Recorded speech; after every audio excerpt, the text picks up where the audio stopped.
Hello, I'm coming to you out. Wow, I cannot even talk. I am coming to you after a very, very long day. Logan has had a 24-hour staff duty shift to do, and my mom came today, and as helpful as that was, Wesley, my semi-newborn infant, decided that he didn't care for Mama at all. He just wanted me. And Mama was literally here so that I could work. But Mr. Wesley had other plans. So here we are.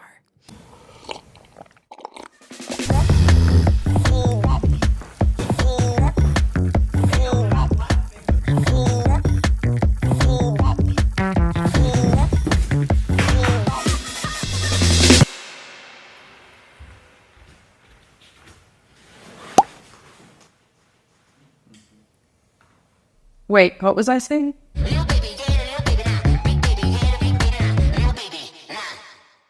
So here I am. I have a half-eaten Dunkin' Donut and a half-eaten coconut cream pie and a glass of orange juice. And it is 9:09 p.m. And finally, both of the kids are sleeping. Is this going to last? We'll find out. Wesley did not sleep longer than 10 minutes all day today. And Derek had a really good nap, but Wesley cried through the whole thing. So we are trying our best. I have a wedding to finish in 2 weeks as of now, whenever I'm recording this. And so far I only have 170 photos edited. So that makes me feel great. Out of like 2,000, mind you. I am trying my best. So what we're going to do, I need to decompress. Tomorrow, my plan, I already have a to-do list for it because Logan, since he had a 24-hour shift today, that means tomorrow he has the entire day off. Of course, he's going to sleep a little bit through that. But since he'll be home, I am going to leave the house and go to a public place to work on work. Right now, if I even tried to pull up that Lightroom screen, I would have a brain aneurysm. So I'm just gonna yap. I'm just gonna yap because that's what's best for me at the moment. And if you're a mom, you understand. You get it. So I came on here with no agenda, no plan. So I'm gonna get on my little topics thing on my notes app and find something to talk about. How fun would that be? We're just going to have a surprise today. So let's see. A few moments later. Ooh, you know what? Since we have a newborn right now that has been giving me hell all day, I think I'm going to do this one. This one, it's not only fitting, but I think I need to talk about it because not a lot of people are talking about it, period. And that is at each other's throats at 2 a.m. with a baby. Now, if you're not a parent, you could probably read between the lines, but you don't truly get it, okay? And I'm going to help you get it so that if you have a friend who's having a baby, just had one, or has had one, maybe you can help them work through this. And then for the rest of you who are parents, I hope this feels relatable. I hope this makes you feel like you're less alone. I hope this makes you feel like your marriage is not failing. Because let me tell you, a newborn, if there's something that's going to test your limits as a couple, it's going to be a newborn. Okay, so anyway, me and Logan, we have a very beautiful partnership, a very beautiful marriage. It's very much, for the most part, 50-50. Now in a marriage, there's sometimes going to be like a 30-70 ratio, sometimes a 100-0. It depends on the day. But for the majority, our marriage is very, very 50-50. It's very equal. We both have equal say in finances. We both have equal say in what we're doing for the day. We both have equal say in career. Like, you name it, we have it. Speak of the devil, he just texted me. He just texted me and said that he looked at old photos and he noticed that his hairlines receded. And he said, I'm going to go cry now. That actually made me giggle. Poor guy. I'll text him back soon. he's at staff duty. So like, what else is he going to do except for look at old pictures and twiddle his thumbs and cry about his old self? So moving on. Right now we're on the fact that a newborn can test your limits to the point of no return. So we have, like I said, a good marriage. And for the most part, we don't really argue that much. Obviously every couple argues, but the things that we argue about are fundamentally important to our overall well-being. And if we disagree on something, we will come to a solution. It's not one of those fuck you type of arguments that a lot of people have. I had parents who had very destructive arguments. And then Logan comes from a family where they didn't argue in front of their kids at all. Me and Logan are kind of, I would say, a good medium of the both of those. We constructively argue. We don't let it get too out of hand. If we notice that we're heated, we put it to the side and regroup in like 30 minutes. Like we tend to be pretty healthy about when we do disagree. But it is pretty few and far between. For the most part, we're little besties, okay? So, but then, enter a newborn. And let me tell you, I have never been meaner in my life. I've never seen Logan be meaner in his life. So let's get into it. Whenever you have a baby, most of you know, whether you're a parent or not, those first couple months, you don't sleep. And if you're breastfeeding, you don't sleep for the whole first year and a half. But with Derek, he was formula fed the whole time. This baby, Wesley, I decided to exclusively pump for the first month, and I was going to do it for the whole first year until I realized just what a task that was and how much it was taking a toll on my mental health and how many hours you have to stay awake in comparison to the rest of your family. And I just was not willing to do the waking up in the middle of the night by myself. I wasn't willing to do it. I'm going to be honest. That shit sucks ass. And I don't wish that upon my worst enemy. I wish that there was government funding for formula so that nobody has to go through breastfeeding in their entire life. Now, if you like breastfeeding, that's another story, and I'm happy for you, but I don't. That shit sucks. So, regardless if you breastfeed your baby or you formula feed, your baby does not sleep through the night for the first at least 2 to 3 months. Whenever you get to sleep, it's like clockwork. You will get to sleep, and then the baby will start crying. And then you'll finally get to sleep. And then 2 hours later, the baby will start crying. And you just constantly have to wake up. Now, whenever you are going through this with a spouse in the bed next to you, and this baby wakes up and starts screaming, you wake up and start throwing hands just as well. Okay? I can't explain what comes over me in these moments. But when I tell you, it's sickening. And Logan is the most patient man that I know and have ever met in my entire life. I've never met a man who is so slow to lose his cool other than Logan. When he is sleep deprived, and there's army sleep deprived, there's sleep deprived from being in the field and working long shifts, and then there is newborn sleep deprived. And nobody can understand the type of newborn sleep deprivation and how mean it makes you and how overstimulated it causes even the people who are not neurodivergent to be to the point of no return, to where you're screaming at your spouse over top of the screaming baby. So, and if any of y'all bitches out there want to act like this has not happened to you if you're a parent, you are fucking lying through your teeth, and you need to shut up. Because no, everybody has yelled at their spouse while their child has been yelling at 2 a.m. I don't want to hear it. I don't want you to act like you're perfect. I don't want to hear it. And if you can't relate actually, and you're not a liar, and this truly is your life, and it was so beautiful and so peaceful, and you had no internal like regret that you felt, or internal internalized, what do you call it? What are we going to call this? My brain is not braining. What is it? Aha, resentment. That's the damn word. If you were going to tell me that you didn't resent your spouse during the newborn stage, especially if you breastfed, good for you, but you are lying to all of us. I have never met a person who has not felt this as a parent, has been through it. It tests even the best of couples. And to be honest, if you are a parent out there who is still married after the newborn stage, give yourself a round of applause, a pat on the back, and slap your partner on the ass and tell them good job, okay? Because this is some of the most challenging shit that nobody can understand until they have a child.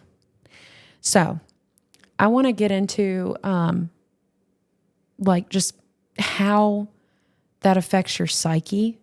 And I want to look up while we're on here together. Let's have a group Google session, okay?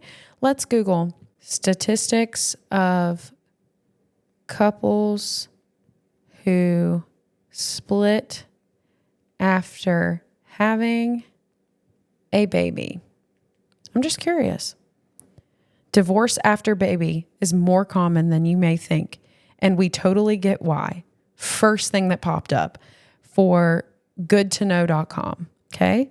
Is it common for couples to break up after having a baby? This was posted October 23rd, 2023 from marriage.com. Don't know the credibility on this, but this is what it says.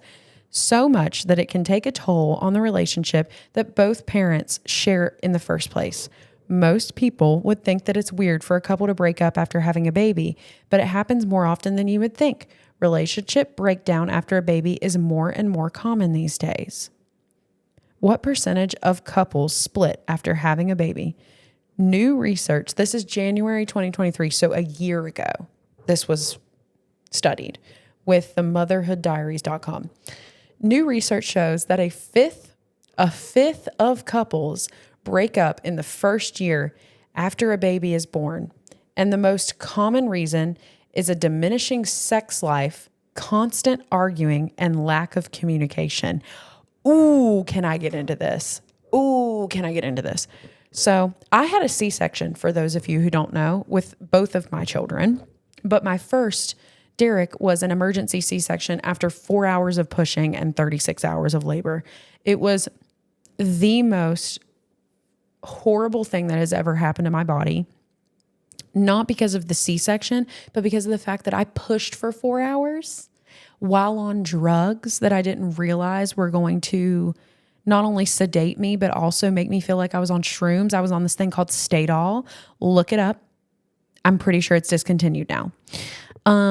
I was on Stadol while pushing a baby out of my vagina, and he got stuck in my pelvic bone because my pelvic bone is tilted in a weird position to where I cannot deliver vaginally. But my medical providers neglected to tell me that my pelvic bone was not in the correct placement, and they kept encouraging me to push regardless.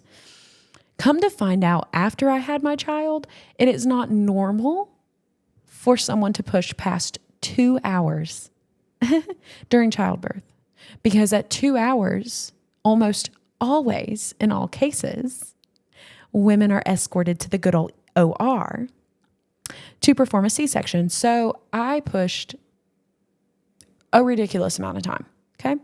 So not only was I recovering from being cut in half for a C-section, but I also was recovering from pushing and my vagina opening past 10 centimeters with a 90th percentile head circumference, trying to push out of my vagina and grinding my pelvic bone.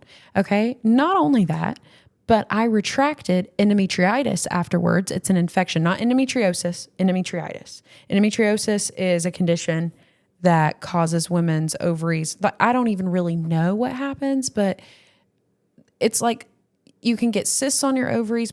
Also, it can cause you to not have children.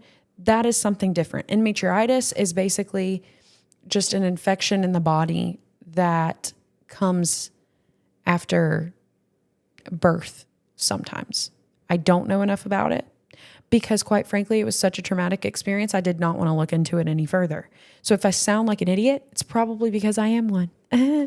So it was a really, really, really horrible thing for my body to go through. I went through the damn ringer, and I could not. Now, if you have a scheduled C-section, or you have a C-section that doesn't come after pushing for several hours, I learned this the second time I gave birth because I had a scheduled C-section. You can walk within like 10 hours of having your surgery. With Derek, I did not walk for 2 days because I was that exhausted. I was coming down off of drugs. I was extremely sick because of an infection that I didn't know was there yet. And then a week postpartum, my C-section scar busted open because the endometritis infection was trying to exit my body, and it exited through my incision site, followed by tons of pus and just nasty smelling things. And it was disgusting. So just for some context, that is that part of the story. Okay. We come home and I can't walk. I can't use the bathroom on my own. Every time I try to go use the bathroom, I feel like my insides are going to fall out. I constantly had a migraine. I felt like I couldn't see most of the time. It's a type of exhaustion that I can't explain whenever you do something like that in childbirth, whenever it doesn't go the way you planned. So for the first 2 weeks, I needed help peeing. For the first 9 days, I did not have a bowel movement. So you can imagine what the bowel movement felt like once it finally passed on. So I was in some of the worst bodily pain in my life. And I also was feeling some of the worst emotional guilt I have ever felt in my life. And the part of the emotional guilt was I could not take care of my firstborn child because I was fully incapable. My body had been through so much, and even like trying to sit up and use my core muscles to do that, impossible. Also, I'd like to add how swollen I was, and the swelling didn't wear off for like a year. And come to find out, postpartum allergies are a thing. Didn't know this. And I contracted allergies to peanuts, to oats, to dairy, red meat, and egg whites. And I was pretty much eating the latter of all of that. So I was also swollen from that and constantly living in an allergic GI reaction to every bit of food I ate. And I constantly had to use the bathroom. I constantly had stomach problems. I constantly felt sick. It was terrible. And the guilt that I felt not being able to take care of my newborn baby as a first-time mom, and my husband changing every single diaper, and just knowing, I just knew. And this is the thing. Logan was never going to tell me this. Logan was never going to voice this. He was going to be as patient as he could because he knew that there was nothing he could do. But I knew deep down that man had to be resenting me for my inabilities. And I felt it. He never said it. He never tried to make me feel that way. But it was a really, really hard time. So with what this link said about how couples usually break up in the first year after a baby, and the most common reason being a diminishing sex life, constant arguing, and a lack of communication. This is not TMI. Nothing on this podcast is TMI. Whenever I got done having my baby and I got cleared to have sex again, I wanted no part of it. Not because I didn't love my spouse, but one, because I felt completely unworthy. I was in a body that was foreign to me. I could not lose weight because I kept having allergic reactions and I didn't know the cause. I didn't know I was having an allergic reaction. I was sick. I felt really dirty. Something about new stretch marks that you've never seen on your body before can just make you feel dirty whenever it's completely normal. But just seeing yourself in the mirror, you just feel like you're covered in dirt after you've had a child. But this is only a situation for like some moms. Some moms snap back immediately. But regardless, the body is pretty foreign in all cases, I've heard. A lot of women, though, like me, struggled with weight loss, weight gain, stretch marks, postpartum depression, you name it. I experienced it. Anything that was bad post-baby, well, my light just died. That's fine. We're just going to keep going. It's fine. Wow, I love this lighting. This is so beautiful. This is so stunning and gorgeous. We love a production. Anywho, back to the damn story. We've regrouped. I know where we left off. The body I was living in was so foreign to me. And my husband was doing the bulk of the work, raising my child the first month before he went back to work and he was on paternity leave. He was changing all the diapers. He was doing all the feedings with formula. He was getting up in the middle of the night. And while I was so grateful for that, I could feel the resentment. And I tried to stand with him in solidarity as best as I could by like waking up in the middle of the night and sitting up with him. And same for him, whenever he would pass me a bottle and it was my turn, he would try his best. But there's something about when you're feeding a baby in the late evening, early mornings of the night, and your spouse starts falling asleep and dozing off while you're up feeding that child, nothing is going to piss me off more than having to sit alone with a child late at night, not getting sleep, while the other partner, while my sweet Logan is just sleeping peacefully next to me, snoring away. That's going to send me over the edge. That right there, that is going to do something I can't even put into words. Doesn't sound that bad, right? Until you're in it. Okay. Now back to the thing about the diminishing sex life being a huge reason why couples split after having a baby. It's not only on the woman's side. Okay. Logan had a really hard time not accepting my body, but just, and I wouldn't even say getting used to, because that's not even the right word. It's just like the body was also foreign to him and he loved me, but putting my face, my voice, my motherhood abilities, my personality and all of that on a body that he had never met before. Like with pregnancy, this is a great way to say this. With pregnancy, your body grows over time slowly. And it's a beautiful process. And that bump is so cute.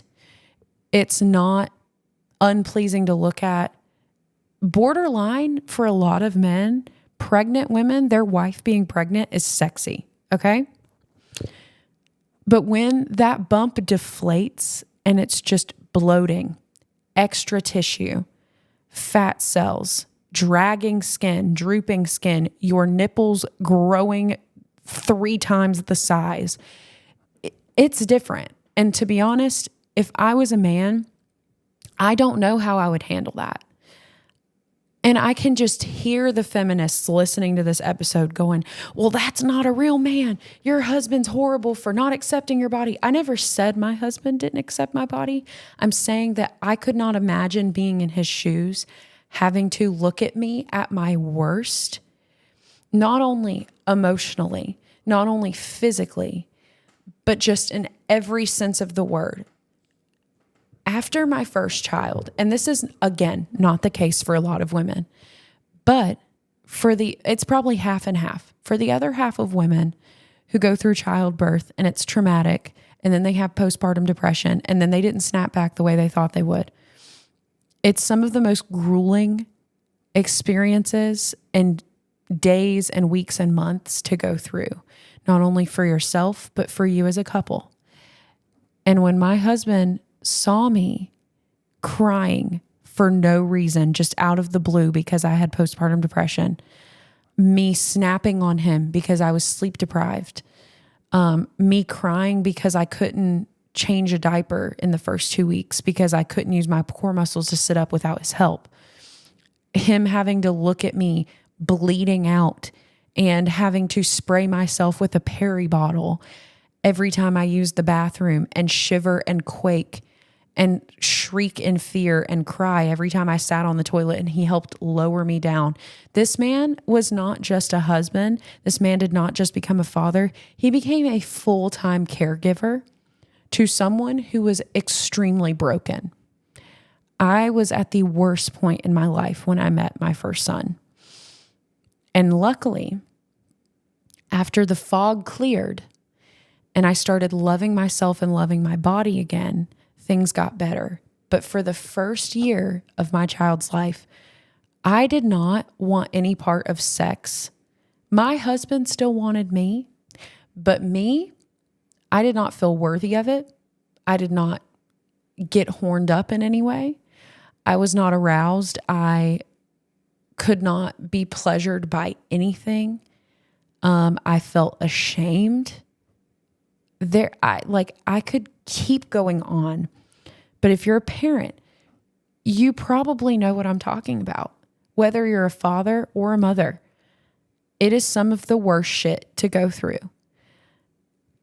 Paired with, once again, the lack of communication, learning parenting styles, that is something that needs to be clinically studied in multiple couples so that we can see the trial and errors and figure out what is the proper way to exchange communication and to learn parenting styles in a healthy and correct way. I think out of our entire marriage, which we will be married 5 years in November of this year. So we've been married a little over 4 years. I think the hardest point in our marriage was not the first year like most people would say it would be. I mean, Logan got deployed in our first year. We bought a house. Like, there were so many things that happened, but nothing was as hard as becoming a parent with someone you love deeply and becoming the most broken down version of yourself, having to accept yourself and hope and believe that the person you love accepts and still loves you. It is mind-boggling how rough it is to go through that transition. So, let's read a few more of these. Newer data. This is interesting. Holy shit. This is interesting. Newer data shows that only about 16% of marriages end in divorce after the death of a child. And only 4% of those say that it was due to the death. If 50% of all marriages end in divorce, the low rate of 16% for bereaved parents is quite remarkable. Highly stressful life events can be polarizing for a couple. Holy shit. Why do relationships fall apart after having a baby? Becoming a parent often puts a strain on relationships, regardless of what they were like before. Part of the problem is that you're tired and have so much less time to spend with your friends, family, or your partner than you did before the baby arrived. And I'd like to elaborate on that. The less time to spend with friends, what really sucks is so I was the first person in my friend group to have kids because I was only 20 whenever I gave birth to my child. I'm a very young mom. People my age, for the most part, are not having kids right now. And in my friend group specifically, that was not happening. And trying to explain or relate to people after having a kid when they don't have kids and they have not looked through that lens of life yet, that's really freaking hard.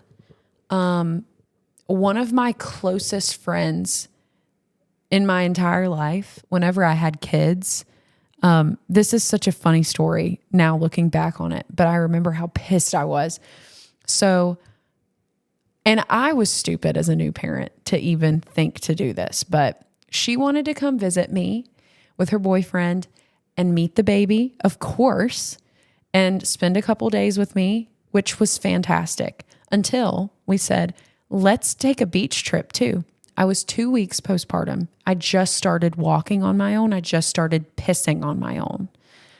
And we went to Wrightsville Beach. We could not find parking anywhere. My child was born June 26th. So you can imagine in July, 2 weeks later, how busy the beach was. There was nowhere to park. And we drove all that way, and we all contemplated maybe we should just go home. Maybe this wasn't a good idea. Derek had needed a bottle. Like, it was a whole thing. And we decided to cross over the bridge and park at a church over the bridge away from the coast and walk 1.5 miles over the bridge to the shoreline to attend the beach. I was carrying Derek in a baby carrier with a cooler, I think, or a backpack. Logan was carrying all the chairs and an umbrella. We did not have a wagon. We weren't rich, so we didn't have all this beach equipment yet that a lot of parents do. And then my friend and her boyfriend were carrying all of their belongings.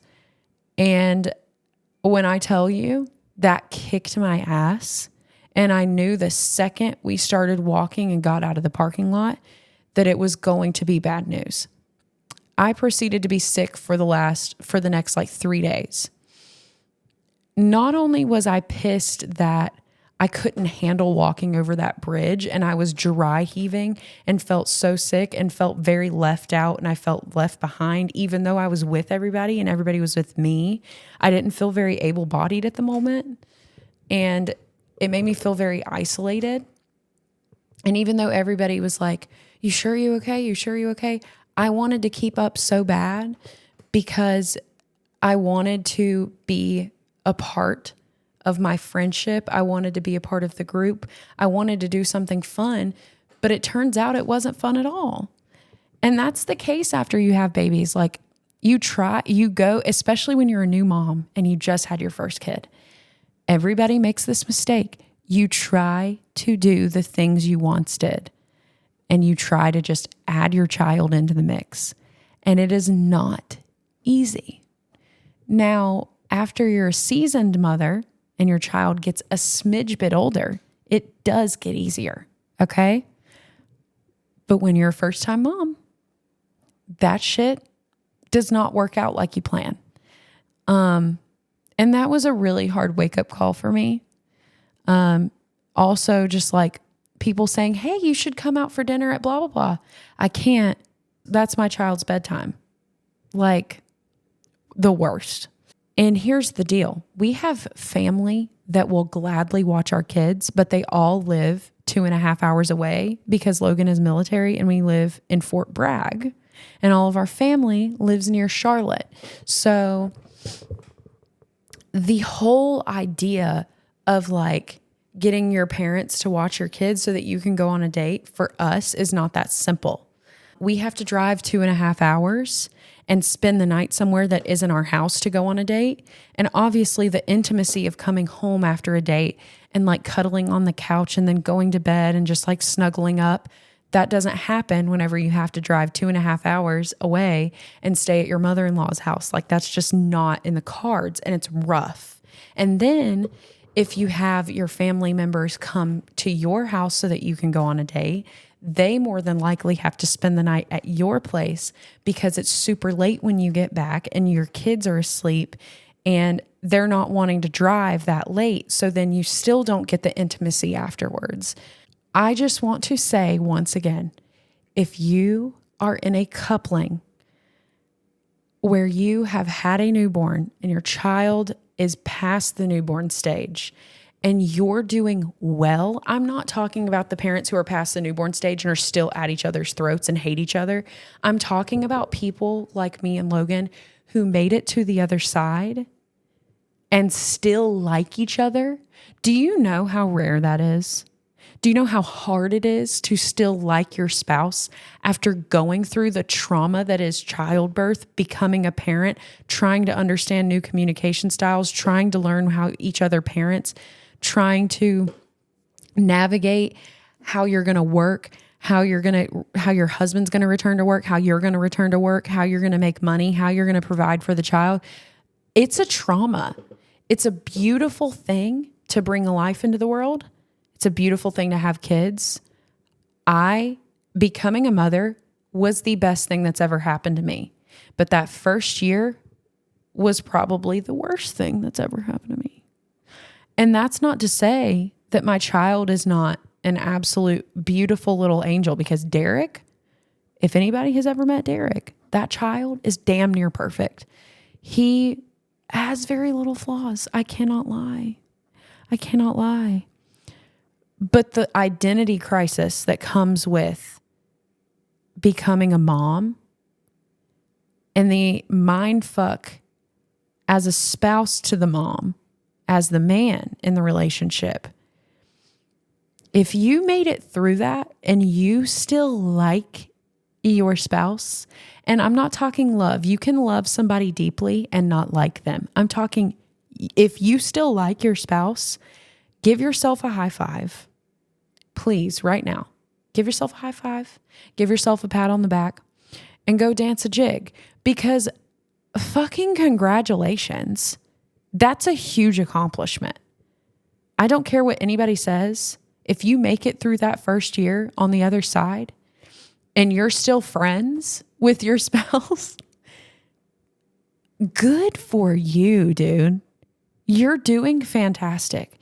And I have to say, to the people who didn't make it to the other side, I'm sure that you tried your best.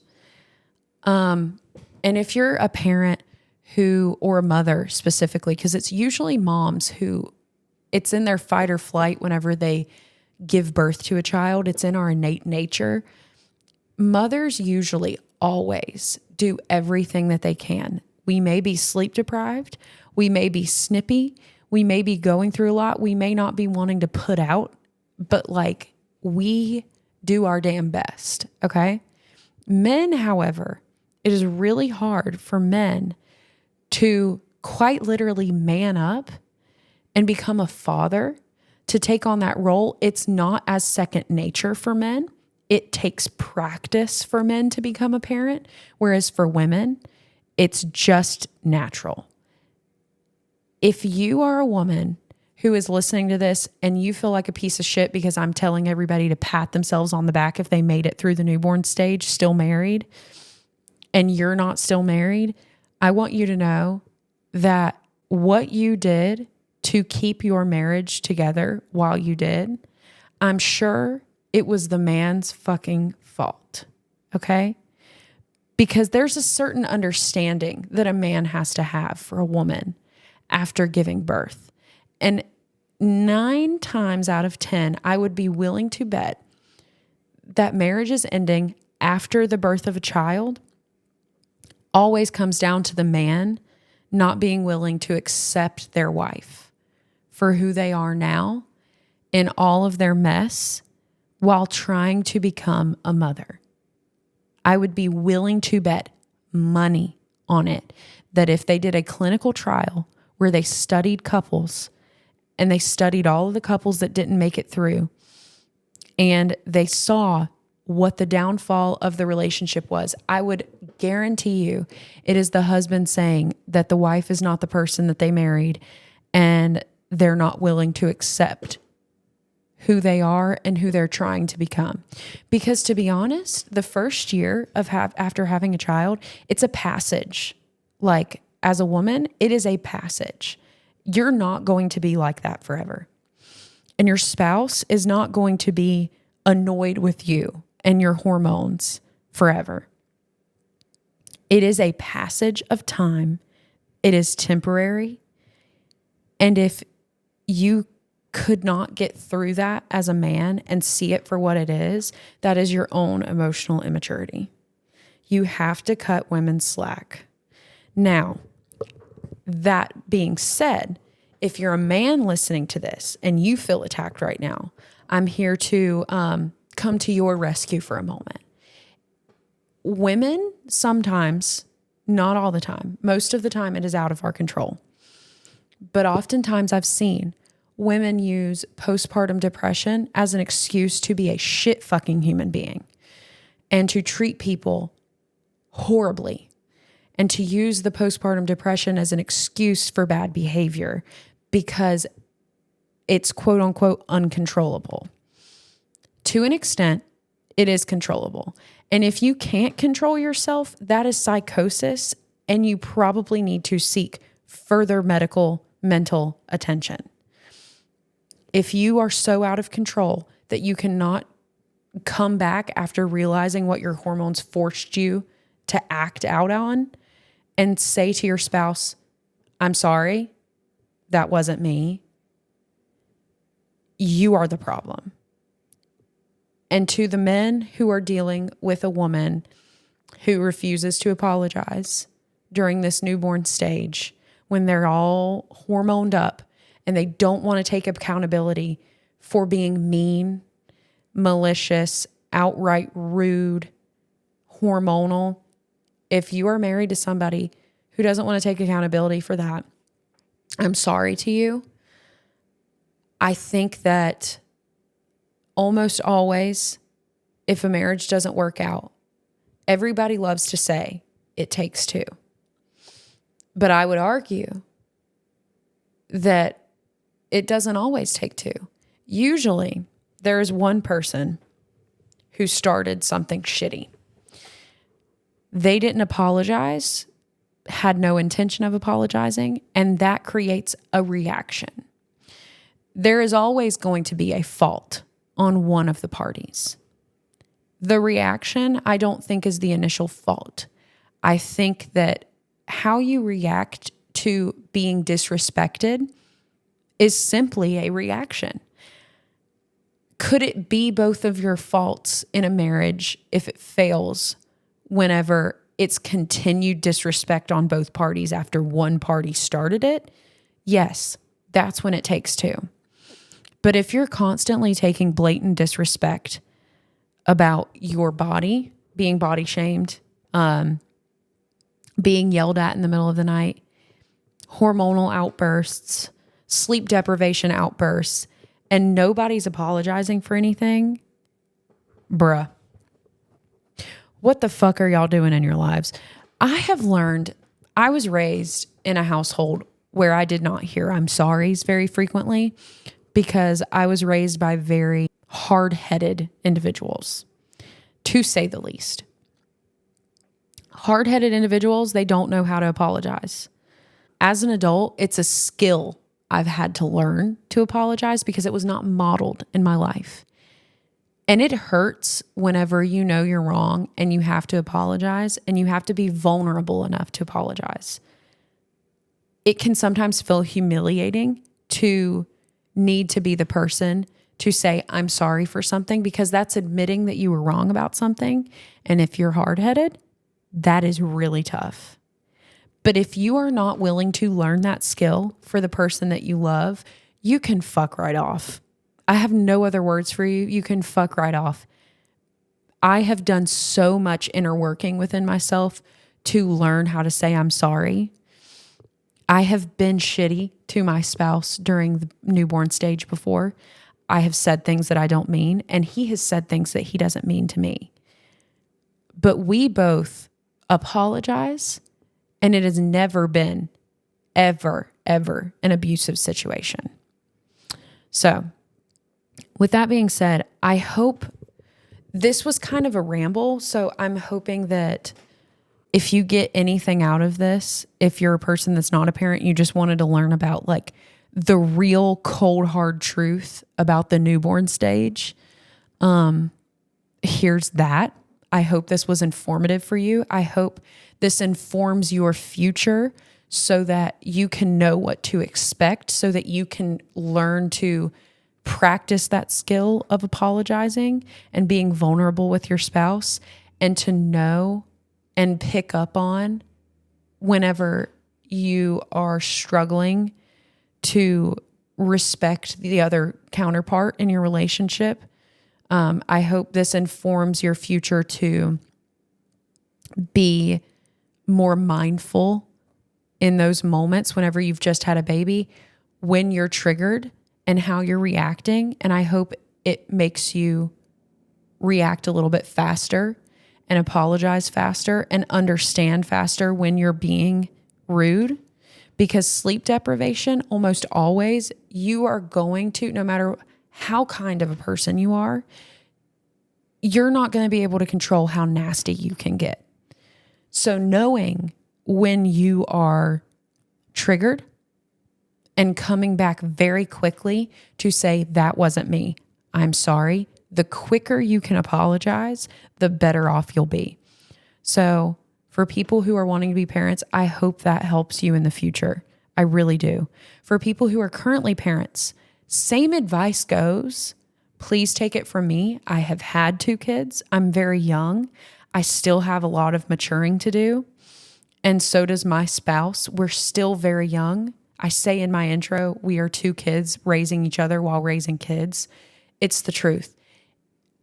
If you can just learn how to apologize even 5 seconds quicker each day that you do something wrong. Each time that you do something wrong, if you can apologize 5 seconds quicker than you normally would, and you can learn to be vulnerable faster and humble yourself, you can have so much success, but it has to be on both sides.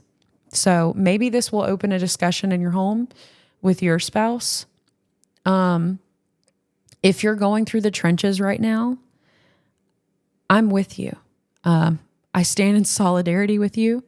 The second time that I gave birth and came home from it, after that first month, Wesley is 3 months tomorrow as I'm recording this. After that first month, it's been 2 months now. Since he's on formula, there's not many wake ups in the middle of the night, and things are getting really, really easy. And I think the second time around, me and Logan, like our chemistry together, the way that we love each other, the sexual tension we're able to have because we've been through this shit before and we know what to expect. And I've had enough time to heal within myself to accept my body and to be vulnerable with my spouse and to want to be intimate with him. I'm telling you, if you take what I'm saying and you listen to these stories and you resonate with it, if you take what I'm saying and you learn to apologize faster and you apply this shit the second time you have a kid, I'm telling you, your postpartum will go light years different. This time around, it's like culture shock how easy this can be. How well me and Logan are getting along. It's like, it's astonishing that this is possible. And it's only possible because it comes to a point where you're either going to continue taking offense to shit at 2 a.m, or you're going to let shit roll off your back because you know that that person talking to you has not slept in days. They're tired and they don't mean it. And it is literally coming from the depths of their soul, and it's not true, and it's a jab just to make you as mad as they're feeling because they're so tired.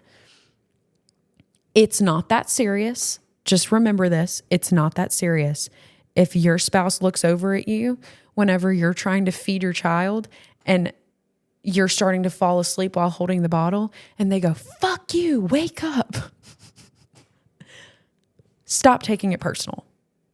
Stop taking it personal. It's not that serious.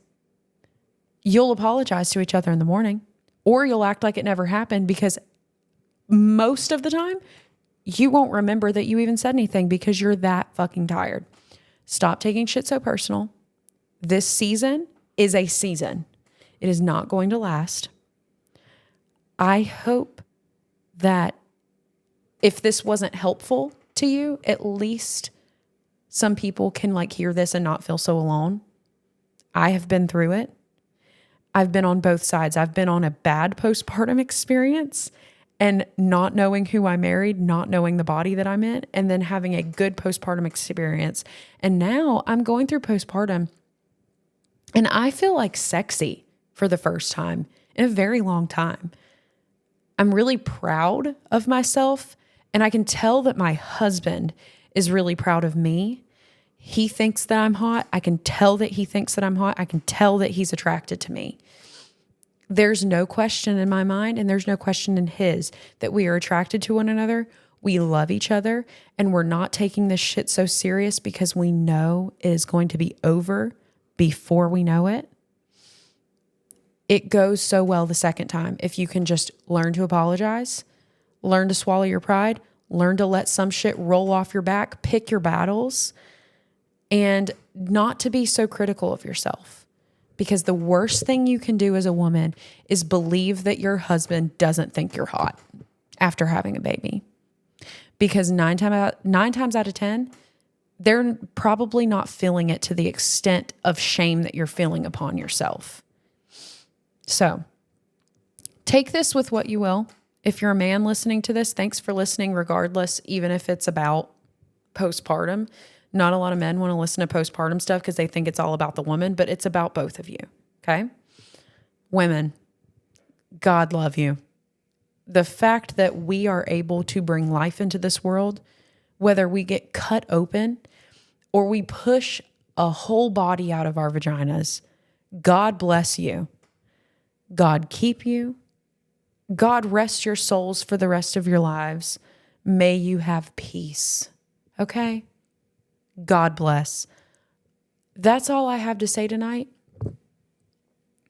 I just hope this helps somebody. And if it doesn't, I'm talking to myself, and that's fucking fine. Good night. If it's nighttime for you, good morning. Wake the fuck up. Get to work. Get your job done if it's morning. If you don't have a fucking job and you're a stay-at-home mom, tackle this shit on your own. Be independent. Raise these damn kids, survive. If it's midday for you, happy lunchtime. If you forgot to eat today, fucking eat. That's all. Have a good day. Have a good night. Have a good morning. Whatever the fuck you're doing, wherever the fuck you are. Happy Friday. Goodbye.